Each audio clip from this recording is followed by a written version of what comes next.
সদস্যরা আছে তাদেরকে সহযোগিতা হয়েছে। তো ধন্যবাদ আপনাদেরকে, আপনারা ভালো হয়েছেন। এখন আমি এখানে স্যার আবার স্যার স্যার আমাকে যদি 2 মিনিট কি ব্যাপারে সময় দিতেন স্যার, আমি 2 মিনিটে শেষ করবো স্যার। আমাকে যদি কি ব্যাপারে 2 মিনিট দেওয়া হয় স্যার। ধন্যবাদ স্যারকে আমাকে সুযোগ করে দেওয়ার জন্য।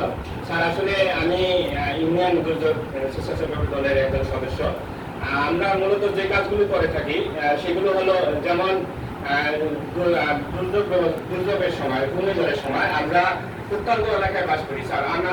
আমার ইউনিয়নে আমি আপনা ওয়ার্ডে থাকি এবং সেটি কিন্তু তিস্তা নদীর উপরে স্যার। ওই এলাকায় অত্যন্ত প্রত্যন্ত এলাকা। আমরা কি করি গরিব দুঃখী মানুষদের মাঝে এবং মহিলাদের সহযোগিতা যারা মাঠ পর্যায়ে কাজ করে তারা কিন্তু প্রতিনিয়ত বলে যে ঘূর্ণি এখন কালবৈশাখী ঝড়, ঘূর্ণিঝড় আসতেছে, যাদের ঘরে খুঁটিনাটি নাই তারা জন্য ঘরগুলো মেরামত করে নেয়, এগুলো আমরা তাদেরকে সতর্ক করে দেই।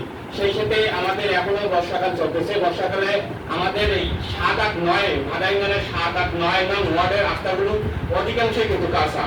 এই রাস্তাগুলো বর্ষার সময় কি হয়ে যায়, চলাচল একদম মনে করেন যে খুবই দুর্ভোগ। মানে একবার চাইলে যে যেনারা একবার যাবে আর মনে হয় যে এই রাস্তা মনে হয় যে একদম গাড়ি টাড়ি দিয়ে শেষ করে দিয়ে আসে।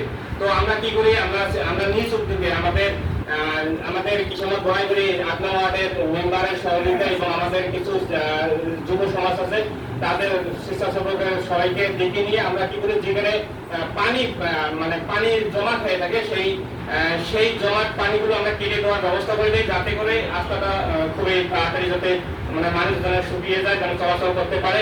সর্বোপরি কথা হলো স্যার, বর্ষার সিজনে কিন্তু আমাদের পার্শ্ববর্তী যে রপ্তা একদম রাজপুর হয়ে মহেশখোসা ইউনিয়নে যে রপ্তাটি ঢুকছে বর্ষার সময় কিন্তু ঝুঁকিপূর্ণ হয়ে থাকে। এই